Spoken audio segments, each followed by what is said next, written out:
बिस्मिल्लाहिर्रहमानिर्रहीम। अस्सलाम वालेकुम। मैं हूं शहबाज भट्टी और आप देख रहे हैं शहबाज भट्टी ऑफिशियल चैनल। नाज़रीन, 18 साल के बाद एक बूढ़े शख्स को ज़मीन का फ़ैसला होता है और ज़मीन का फ़ैसला सुनने के बाद वो बूढ़ा शख्स ज़मीन का फ़ैसला सुनने के बाद उधर ही अदालत में ही मर जाता है। मसला है क्या? मसला है हमारे मुल्क के निज़ाम का। मरता वो क्यों है? खुशी से मर जाता है। मसला है क्या? मसला है हमारी अदालतों के निज़ाम का, जस्टिस निज़ाम का, जहाँ पर कई कई नस्लें एक ही केस के पीछे अपना घर बार बेचकर उसके पीछे लगा देती हैं। और जो कि एक उमर अली बटग्राम का रैशी था, 18 साल बाद उसका फैसला आता है और वह खुशी से ही मर जाता है। वो जीत कर जब वो वकील से पूछता है कि वकील साहब क्या फ़ैसला हो गया? आपको पता है हमारी अदालतों में वो जो शख्स था वो कम पढ़ा लिखा था, उमर अली उसका नाम था, बूढ़ा शख्स था। उसने पूछा कि बेटा फ़ैसला क्या हुआ? उन्होंने कहा कि फ़ैसला आपके हक़ में आ गया। तो वो पहले तो हैरान होकर उसकी तरफ देखता रहा। फिर दोबारा उसने पूछा कि बेटा क्या फ़ैसला हो गया? वकील साहब ने कहा जी फैसला हो गया और बाबा जी आप फैसला जीत गए। अच्छा, सुप्रीम कोर्ट के कमरा नंबर 3 के सामने वो शख्स खड़ा था, बटग्राम का रैशी था, उमर अली उसका नाम था। खुशी से हैरान होकर फिर पूछता है, 2-3 मरतबा पूछता है कि फ़ैसला हो गया? उसने कहा जी बाबा जी फ़ैसला हो गया। उसने कहा बाबा जी इतनी हैरानगी से क्यों पूछ रहे हो? उसने कहा कि बेटा 18 साल हो गए, मैं देख रहा हूँ कि कोई ख्वाब तो नहीं देख रहा, मैं जीत गया हूं। उसने कहा जी बाबा जी। अच्छा, ये वकील ये कहकर आगे चल दिया और पीछे से लोगों ने आवाज़ दी, वकील साहब आपका मुवक्किल गिर गया। उन्होंने पीछे देखा, बाबा जी को उठाने की कोशिश की, तिब्बी अमदाद बुलाई तो डॉक्टर ने तस्दीक कर दी कि यह मर चुका है। इसको खुशी से ही दिल का दौरा पड़ा।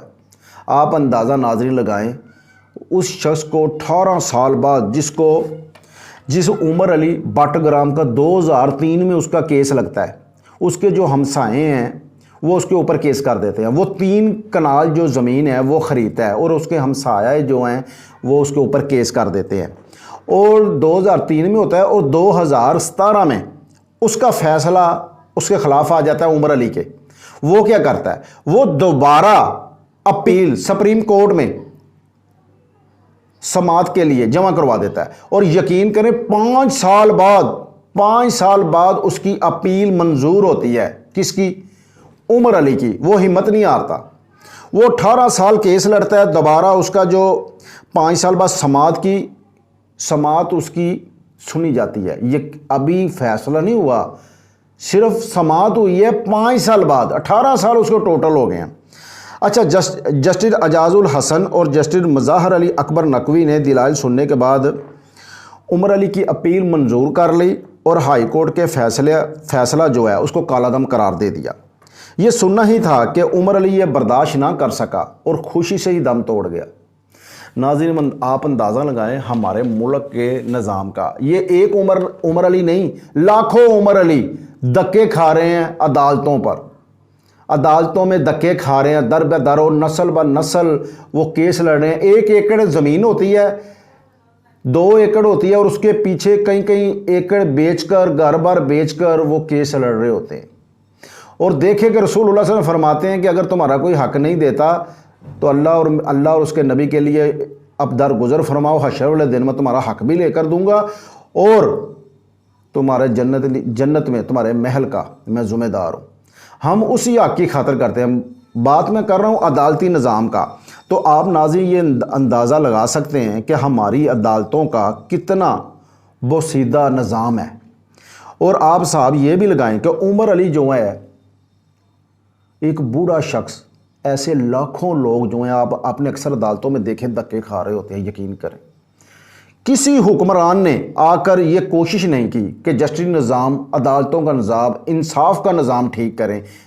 तकरीबन साल हो चुके हैं, 75 साल तकरीबन हो चुके हैं हमारे मुल्क को बने हुए। किसी हुक्मरान ने आकर अदालती निज़ाम नहीं ठीक किया कि ये हो। आपको पता है कि हज़रत अली रज़ी अल्लाह तआला अन्हु का फरमान है, कुफर का निज़ाम कायम रह सकता है मगर जुल्म का और बेइंसाफ़ी का कभी निज़ाम जो है वह कायम नहीं रह सकता। आप देखें कि कुफर का निज़ाम जो है वो अभी भी चल रहा है और वो तरक्की भी कर रहा है। उसकी वजह क्या है? उधर इंसाफ मिल रहा है। और हम लोग क्या कर रहे हैं? नबी पाक सल्लल्लाहु अलैहि वसल्लम ने फरमाया, प्यारे आका सल्लल्लाहु अलैहि वसल्लम फरमाते हैं कि पहली कौमें हैं मेरी उम्मत इसलिए बर्बाद हुई कि अगर कोई गरीब आदमी चोरी करता था, जुल्म करता था, गरीब आदमी, उसे सज़ाएं दी जाती थी। और अगर कोई अमीर आदमी, कोई साहिब हैसियत आदमी कोई जुल्म ज़्यादती करता तो उसे माफ़ कर दिया जाता। और नबी पाक सल्लल्लाहु अलैहि वसल्लम ने फरमाया, मुझे कसम है उस रब की जिसके कब्ज़ा कुदरत में मेरी जान है, खुदा की कसम अगर मेरी बेटी भी चोरी करती तो मैं अपनी बेटी के भी हाथ काट देता और मैं साबित करता कि अदलो इंसाफ ये होता है।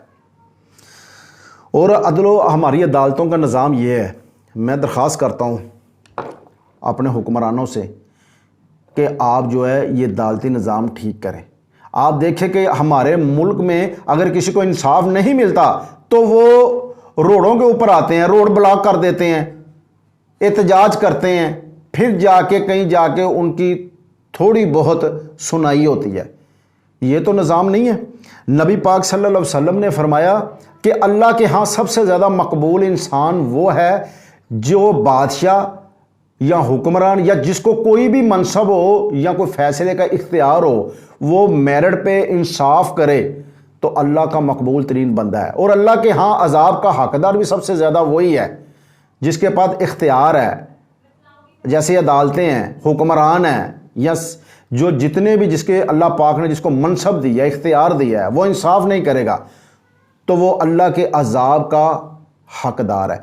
इसलिए हमें चाहिए अपने मुल्क का निज़ाम जो है हमें ठीक करना चाहिए। आप देखें कि यूरोप जो है वो हमसे आगे क्यों निकल गया, उनका अदल इंसाफ कैसा है। हम मुसलमान हैं अल्हम्दुलिल्लाह, और हमारा अदल इंसाफ क्या है? हमारा जो इंसाफ है वो आप देख सकते हैं। ऐसे ना हो कि जैसे उमर अली, एक बूढ़ा शख्स, खुशी से ही उसका दम निकल गया, कि ऐसे हमारे और आपके बहन भाई या कोई भी अगर उमर अली को यह मसला पेश आ सकता है, हमें नहीं आ सकता। हम भी इसी मुल्क के रहने वाले हैं, हमें आवाज़ उठानी चाहिए और हमारा अदालती निज़ाम बेहतर होना चाहिए। अब तक बस इतना ही। अपने मेज़बान शहबाज भट्टी को इजाज़त दीजिए। अल्लाह हाफिज़।